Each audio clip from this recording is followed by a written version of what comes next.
Si vous voulez aller à l'université, vous devez passer des examens. Je les ai ratés 3 fois. J'ai eu beaucoup d'échecs. J'ai échoué à des choses ridicules. Par exemple, j'ai échoué à un test clé de l'école primaire à 2 reprises. Et j'ai échoué genre 3 fois au collège.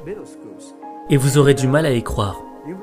Mais à Hangzhou, ma ville, il n'y avait qu'un seul collège. Et aucun autre collège nous aurait acceptés. On était trop mauvais. Je pense qu'on doit s'y habituer. On n'est pas si bon que ça. Encore aujourd'hui, il y a beaucoup de gens qui nous rejettent.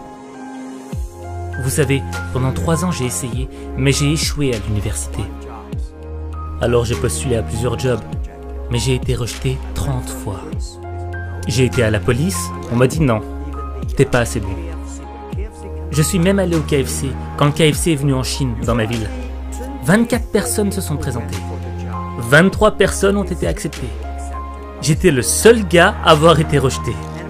Et quand je me suis présenté à la police, 5 personnes se sont présentées, 4 personnes ont été acceptées. J'étais encore le seul gars à avoir été rejeté. Oh, en passant, est-ce que je vous ai dit que j'ai postulé pour Harvard? J'ai été rejeté 10 fois.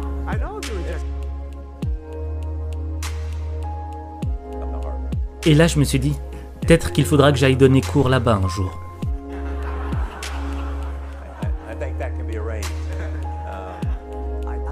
Je ne pense pas que dans ce monde, il y ait des gens qui ont été rejetés plus de 30 fois. La seule chose qu'il faut, c'est ne jamais abandonner. Comme Forrest Gump, il faut continuer à se battre. Il faut continuer à s'améliorer soi-même. On n'a pas le temps de se plaindre. Et quelle est la différence entre ceux qui réussissent et ceux qui échouent? J'ai remarqué que si les gens font une erreur, et si ils se plaignent des autres, ils ne reviendront jamais. Mais si une personne fait un bilan de conscience sur elle-même, et qu'elle se dit « là ça ne va pas avec moi, là ça ne va pas avec moi », là, il y a de l'espoir.